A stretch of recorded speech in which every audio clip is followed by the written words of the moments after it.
Halo guys, kembali lagi dengan Komputer Mendoan channel yang khusus membahas tentang IT dan segala macam aplikasi komputer. Nah, untuk belajar komputer, langsung saja masuk ke channel Komputer Mendoan. Pada video kali ini kita akan membahas bagaimana cara membuat lamaran pekerjaan atau CV. Nah, ini bagi yang mau melamar pekerjaan. Nah, inilah cara membuat lamaran pekerjaan. Nah, kita langsung saja masuk ke TKP. Cara membuat daftar riwayat hidup. Nah, yang pertama tuliskan daftar riwayat hidup di paling atas ya. Kemudian data pribadi. Nah, di dalam data pribadi terdiri dari nama, tempat tanggal lahir, jenis kelamin dan seterusnya sampai nomor HP. Bila perlu bisa dituliskan nama email. Nah, setelah itu tuliskan latar belakang pendidikan. Nah, kemudian pengalaman kerja.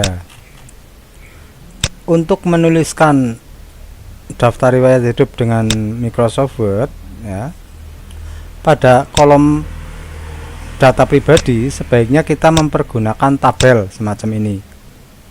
Nah, dengan mempergunakan tabel maka kita akan mempermudah merapikan teks yang kita ketik. Nah, titiknya menjadi rata seperti ini. Nah, cara membuat tabelnya yaitu dengan cara di sini insert tabel, sedangkan kolom yang dibutuhkan adalah 3, berarti kita pilih 3. Nah, sekarang kita sesuaikan lebar kolomnya dengan menarik pada baris ini, ditarik, disesuaikan lebarnya semacam ini.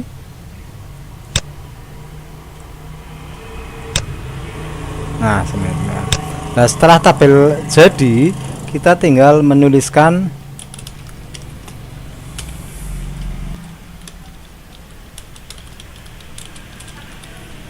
dan seterusnya.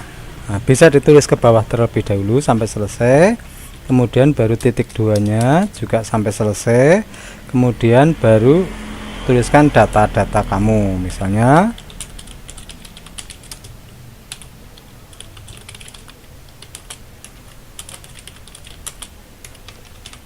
begitu dan seterusnya.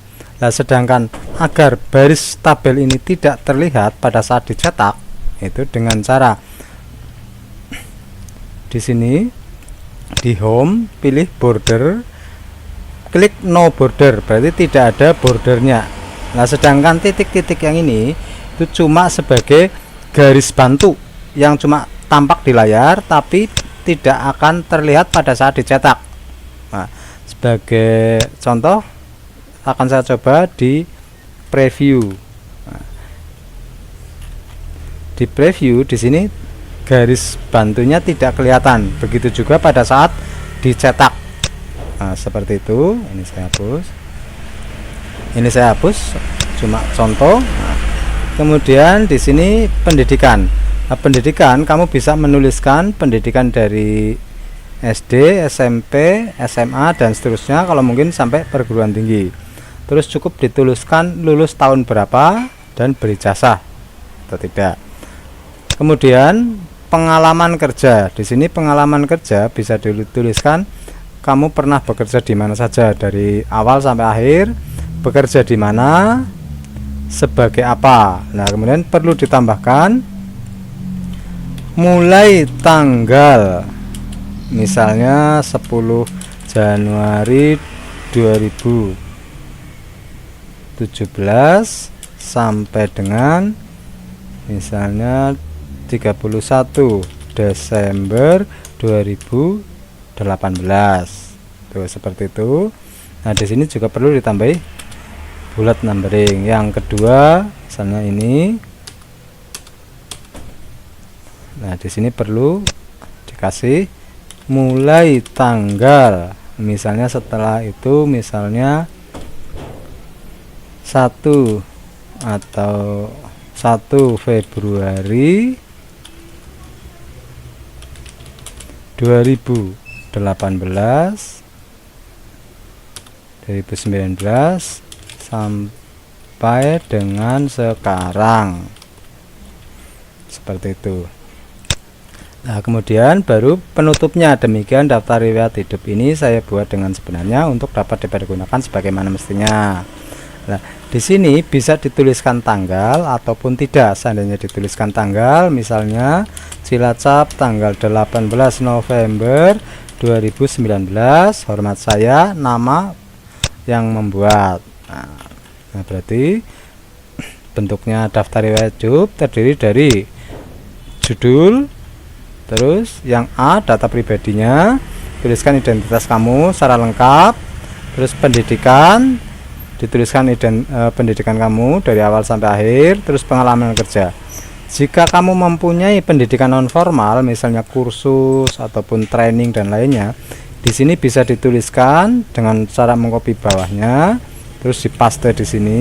Di sini bisa dituliskan pendidikan non formal.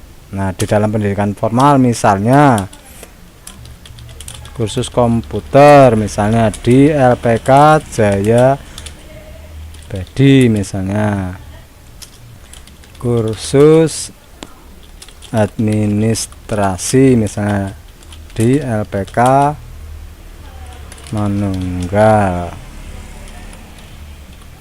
dan seterusnya. Nah, berarti jika memang kamu mempunyai pendidikan non formal, bisa dituliskan di sini. Kemudian di sini pengalaman kerja, ditulis pernah bekerja di mana saja, seperti itu. Nah, di sini saya ulangi lagi, untuk membuat menjadi bullet numbering semacam ini sebetulnya sangat mudah ya. Di sini yang perlu kamu lakukan adalah awal dari bullet numbering itu bisa 1 2 3 ataupun ABC. Misalnya pakai A, berarti tuliskan A garis besar titik dan spasi. Dan spasi itu jangan sampai lupa untuk memberitahu komputer bahwa kita sedang mempergunakan bullet numbering. Spasi. Setelah kita menekan enter, dia akan continue ke nomor berikutnya. Misalnya A ya menjadi B, kalau 1 menjadi 2. Nah, di sini untuk setiap pembuatan bullet numbering dia selalu meloncat ke tab berikutnya. Di sini kayak gini meloncat, sedangkan tabnya harusnya berada di sini, ini lurus ini. Nah, untuk menarik mundur bullet numbering itu kita dengan menekan di sini. Nah, di home, nah ini panah yang ke sana, nah dia kembalikan. Nah, kalau menginginkan ke sini berarti ke kiri, kanan berarti ke sini kayak gini. Kalau menginginkan ke kiri berarti ke kiri, semacam ini. Inilah cara mengatur perataan bullet numbering di home, kemudian tarik increase atau decrease. Ya. Nah.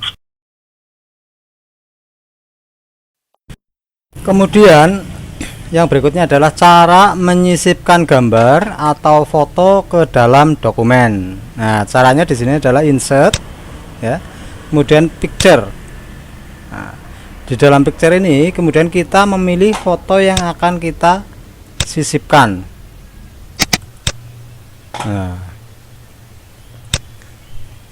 Nah, ini foto yang akan kita sisipkan. Ukurannya disesuaikan, yaitu dengan cara double klik, kemudian di sini di ukuran tuliskan semacam ini 4x6. Cara menyisipkan foto di dalam dokumen.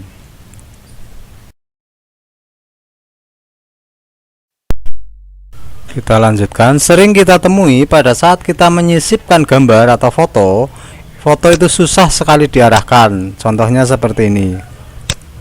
Nah, ini menyisipkan foto ini, dia itu meloncat-loncat dan susah ditempatkan seperti ini. Ini penyebabnya adalah karena pada wrap tag ini, foto ini di format position di wrap tag ini dia inline with tag, berarti dia itu berada di dalam tag. Nah, agar mudah dioperasikan, itu posisikan gambar atau foto itu berada in front of tag, berarti di atas tag. Nah, sekarang bedakan, lihat posisi gambar ini. Kalau inline with tag itu seperti ini, Kalau square berarti dia itu teks itu mengelilingi gambar, sedangkan tilt itu seandainya tag itu membentuk seperti gambar. Nah, agar mudah dioperasikan gambar tersebut di dalam dokumen, kita memilih in front of tag. Nah, berarti gambar itu sekarang berada di atas tag. Nah, kita bisa menempatkan gambar sesuai dengan keinginan kita. Ya, seperti ini nih. Keinginan kita misalnya seperti ini. Nah, seperti itu. Nah, itu saya ulangi. Di sini pada wrap tag, pilih in front of tag. Ya. Seandainya kita menginginkan gambar itu transparan, yaitu berada di belakang tag, ini cuma sekedar masukan, kita bisa memilih menjadi behind tag. Nah, behind tag, jadi gambar itu di belakang tulisan seperti ini. Nah, tapi pada umumnya untuk mempermudah pengoperasian, kita pilih in front of tag. Nah, kecuali kalau kita menginginkan sebuah gambar berbayang, berarti berada di belakang tag, kita bisa memilih di sini behind tag. Nah, berarti caranya format wrap tag in front of tag, seperti itu. Ini saya hapus.